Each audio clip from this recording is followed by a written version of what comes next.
New developments in the 9/11 attacks will leave you furious. Islamic hate preacher Abu Hamza reportedly was warned the 9/11 attacks were going to happen 4 days prior to it happening after a phone conversation he had with terrorists in Afghanistan. They indicated nothing particular but that something big was going to happen very soon.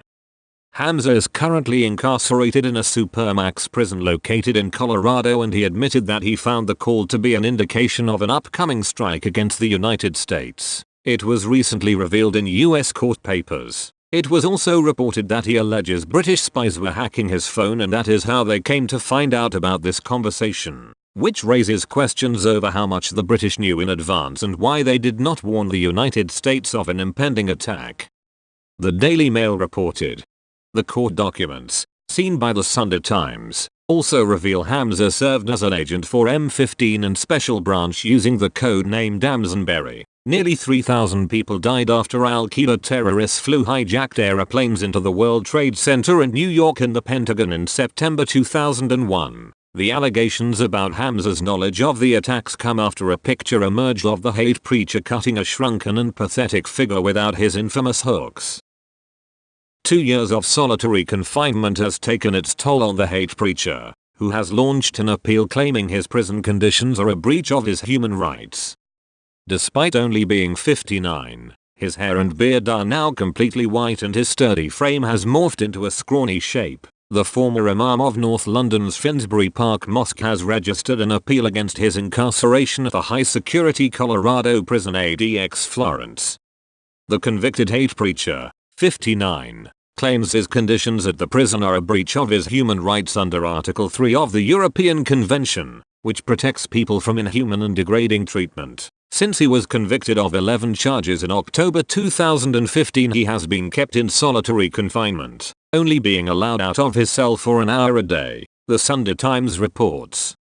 US court documents seen by the newspaper reveal even when he's allowed into the fresh air, he has to be kept in a cage with no other inmates allowed. Before US prosecutors won their 8-year legal battle to extradite him from the UK in October 2012, he was locked up at Belmarsh in southeast London, where things were quite different. Hamza, full name Mustafa Kamal Mustafa, which means Egyptian father in Arabic, is a double amputee. He is also blind in one eye and suffers from diabetes, psoriasis, and a condition that means he sweats excessively and has to shower twice a day.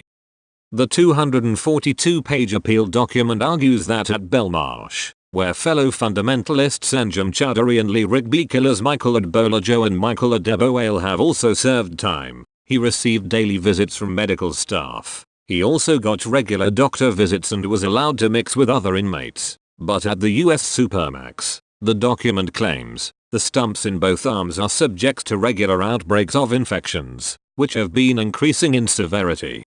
One of the preacher's lawyers continues, "We strongly believe that the conditions of his confinement violate the expectations of the European Convention on Human Rights and the promises that were made by the US governments to the British and European courts as part of the extradition process." He adds, he would go back to Belmarsh in a second if he could. ADX Florence holds 410 male inmates, who are often deemed too dangerous or too much of a national security risk to be at one of the country's high-security jails. Notable inmates include Ted Kaczynski, the Unabomber, and Boston Marathon bomber Dzhokhar Tsarnaev. Lawyers are allegedly hopeful about his chances of appeal, which are being financed by the US taxpayer. In the UK, the public have paid for £1 million of his legal costs since he was first arrested in 2004. In all likelihood the British, if they were even spying, which it cannot be confirmed they were, likely thought the threat of something big happening was just a general threat. Given the lack of specifics, there wasn't anything they could tell American authorities that would have prevented 9/11. However, it still would have been good to know. And for Hamza to have the audacity to complain about his human rights being violated is truly rich and poetic. Someone as inhuman as he is to spread hate speech and to keep communication with known Islamic terrorists should not be complaining about his human rights. Did he think of the rights of the thousands of Americans who died during 9/11? Didn't they deserve to have their rights considered before they were murdered? That animal is exactly where he belongs, in prison. Share if you agree.